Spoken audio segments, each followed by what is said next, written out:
বৰপেটাৰত পৌৰসভাত পদেন পাৰিষদ হিচাপে বিধানসভাৰ অধ্যক্ষ ৰঞ্জিত কুমাৰ দাসৰ শপত গ্ৰহণ। বৰপেটাৰত পৌৰসভাৰ কাৰ্যালয়ত আজি গাম্ভীৰ্যপূৰ্ণ পৰিৱেশত বিশেষ শপত গ্ৰহণ সমাৰোহ অনুষ্ঠিত হৈছে। এই অনুষ্ঠানত অসম বিধানসভাৰ অধ্যক্ষ ৰঞ্জিত কুমাৰ দাসে বৰপেটাৰত পৌৰসভাৰ পদেন পাৰিষদ কমিছনাৰ হিচাপে আনুষ্ঠানিকভাৱে শপত গ্ৰহণ কৰাৰ লগতে কাৰ্যভাৰ গ্ৰহণ কৰে। পৌৰসভাৰ সভাপতি ৰাজেশ চৰকাৰৰ উপস্থিতিত অনুষ্ঠিত হোৱা এই বিশেষ কাৰ্যসূচীত অতিৰিক্ত জিলায়ুক্ত সপল্লৱ জ্যোতি নাথ আৰু পৌৰসভাৰ মুখ্য কাৰ্যবাহী বিষয়া উপস্থিত থাকে। ইয়াৰ উপৰিও পৌৰসভাৰ অন্যান্য নিৰ্বাচিত পাৰিষদসকলে এই অনুষ্ঠানত উপস্থিত থাকে। পদেন পাৰিষদ হিচাপে কাৰ্যভাৰ গ্ৰহণ কৰি ৰঞ্জিত কুমাৰ দাসে বৰপেটাৰত অঞ্চলটোত সৰ্বাংগীন উন্নয়ন আৰু পৌৰবাসী কল্যাণৰ বাবে নিষ্ঠাৰে কাম কৰি যাব বুলি সংকল্প প্ৰকাশ কৰে। বৰপেটাৰৰ পৰা সমীৰ চক্ৰৱৰ্তীৰ ৰিপৰ্ট AIN লাইভ। ঐতিহাসিক বৰপেটাৰত পৌৰসভাৰ পদেন সদস্য হিচাপে শপত গ্ৰহণ কৰি নিজকে আনন্দিত হৈছোঁ।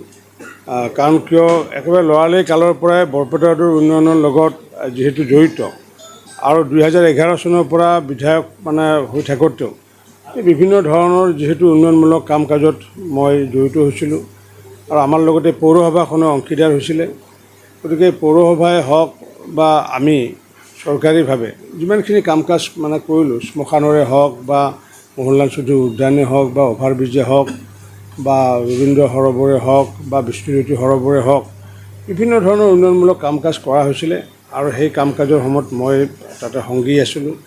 আৰু আগন্তুক দিনতো যাতে 5টা বছৰত যাতে আমি বৰপেটাৰখন যাতে অধিক আগুৱাই নিব পাৰোঁ, তাৰ কাৰণে নিশ্চিত ৰূপত আজি বোৰ্ডৰ সভাটো মই আহ্বান জনাইছোঁ যে শংকৰ মাধৱ যিটো সৰোবৰ, সেই সৰোবৰটো যাতে আমি পুনৰ নিৰ্মাণ যাতে কৰি পেলাই একেবাৰে মৰা মানসটো এটা সুন্দৰ পৰিৱেশত যাতে আমি আনিব পাৰোঁ। ঠিক তেনেকুৱাকৈ আগন্তুক দিনত লক্ষ্মীনাথ বেজবৰুৱা পুথিভঁৰালটো যাতে সম্পূৰ্ণ কৰিব পাৰোঁ, তাৰ কাৰণে ইপিনে আমি প্ৰক্ৰিয়া ইতিমধ্যে আৰম্ভ কৰিছোঁ। আৰু ইয়াৰ লগতে শ্মশানখন, বৰপেটাৰৰ যিখন কলভাঙা শ্মশান, সেই শ্মশানখন যাতে ৱৰ্ল্ড ক্লাছ শ্মশান এখন যাতে আমি কৰিব পাৰোঁ, তাৰ কাৰণে আগন্তুক দিনত এখন জনসাধাৰণক লৈ পেলাই এখন ৰাজহুৱা সভা আয়োজন কৰিব বৰপেটাৰ পৌৰসভা। আৰু তাতে আমি ৰূপৰেখাটো ঠিক কৰিম যাতে অসমৰ ভিতৰত এখন সৰ্বশ্ৰেষ্ঠ শ্মশান যাতে এতিয়া যিমানখিনি আছে প্ৰভিজন খুব ভালে আছে, কিন্তু আমি সেইখন ৱৰ্ল্ড ক্লাছ বা অসমৰ ভিতৰত সৰ্বশ্ৰেষ্ঠ আমি কৰিব বিচাৰিছোঁ। গতিকে এই ক্ষেত্ৰতো মই পৌৰসভাৰ সহযোগিতা কামনা কৰিছোঁ। বিভিন্ন দল, সংগঠন, অনুষ্ঠান প্ৰতিষ্ঠান, সদাশয় ব্যক্তিসকলৰো মই সহযোগিতা আমি কামনা কৰিছোঁ।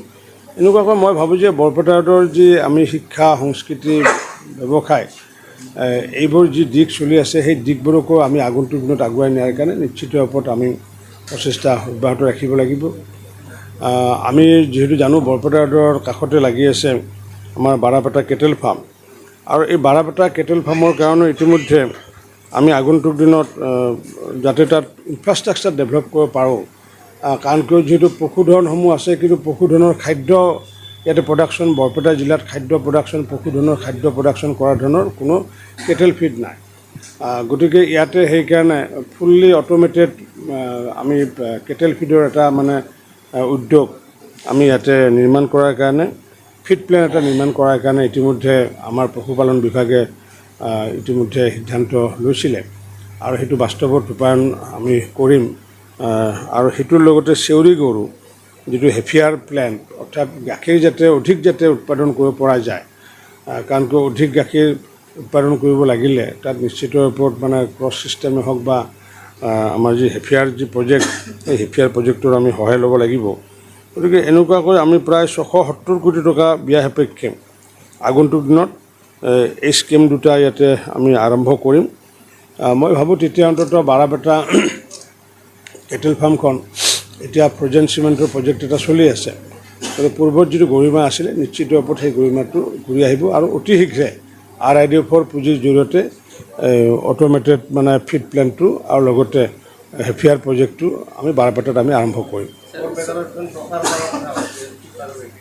যিহেতু বৰপেটা ৰোডখন আমি সম্প্ৰসাৰণ কৰিব লাগিলে আমাৰ হাৱেৰ যিটো দক্ষিণ ছাইড, হাৱেৰ দক্ষিণ ছাইডে যিহেতু কিছু দূৰ গ'লে BTC এলেকা পৰে, গতিকে নিশ্চিত ৰূপত বৰপেটা জিলাৰ অন্তৰ্গত হ'ব লাগিব। আৰু সেইকাৰণে আগন্তুক দিনত খৈৰাবাৰী হওক বা কাটাজাৰ, গোবৰ্ধনলৈ এইখিনি আমি এক্সপানশ্যন আমি কৰিলে নিশ্চিত ৰূপত ব্যৱসায়ীসকলৰ ব্যৱসায় আমাৰ বৃদ্ধি হ'ব। যিহেতু বৰপেটা ৰোডত ব্যৱসায় কৰা ঠাই কম, ব্যৱসায় বহুত আছে, ভলিউম অফ বিজনেছটো বহুত বেছি, কিন্তু ভলিউম অফ এৰিয়াটো বহুত কম। সেইকাৰণে আগন্তুক দিনত যিহেতু অভাৰব্ৰিজখন হৈছে, গতিকে অভাৰব্ৰিজখন হৈছে যিহেতু বৰপেটা ৰোডখন আগন্তুক দিনত খৈৰাবাৰী কাটাজাৰলৈ যাতে আমি এক্সপানশ্যন কৰিব পাৰোঁ তাৰ কাৰণে নিশ্চিতভাৱে প্ৰচেষ্টা হাতত আমি ল'ব লাগিব। স্যাৰ 6 তাৰিখে দ্বিতীয় কোনো অতিৰিক্ত হক বা কিবা এতিয়া ধৰক অধিৱেশনখনত যিহেতু চৰকাৰে তাত বাজেট প্লেচ কৰে, এতিয়া 10 তাৰিখে যিহেতু বাজেট প্লেচ কৰা হ'ব, গতিকে এই বিষয় লৈ পেলাই আমি আগতীয়াকৈ ক'ব নোৱাৰোঁ যেতিয়ালৈ বাজেট প্লেচ নকৰে।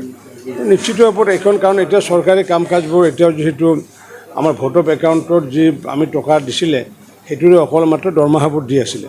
গতিকে বিভিন্ন উন্নয়নমূলক কাম কাজ মানে মুখ্যমন্ত্ৰী ডক্টৰ হিমন্ত বিশ্ব শৰ্মা ডাঙৰীয়াৰ চৰকাৰৰ বিভিন্ন উন্নয়নমূলক কাম কাজসমূহ আমি 10 জুলাইৰ পিছত আমাৰ নতুন বিধায়কসকলে কৰিব পাৰিব।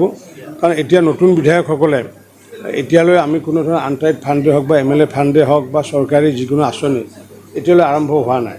গতিকে তেওঁলোকে 10 জুলাইৰ পিছত যিহেতু 31 জুলাইলৈ চলিব, 31 জুলাইত যিহেতু বাজেটখন সম্পূৰ্ণ হ'বগৈ, গতিকে আগষ্টৰ পিছৰ পৰা নতুন বিধায়কসকলে কাম কৰা এটা সুযোগ এটা পাব।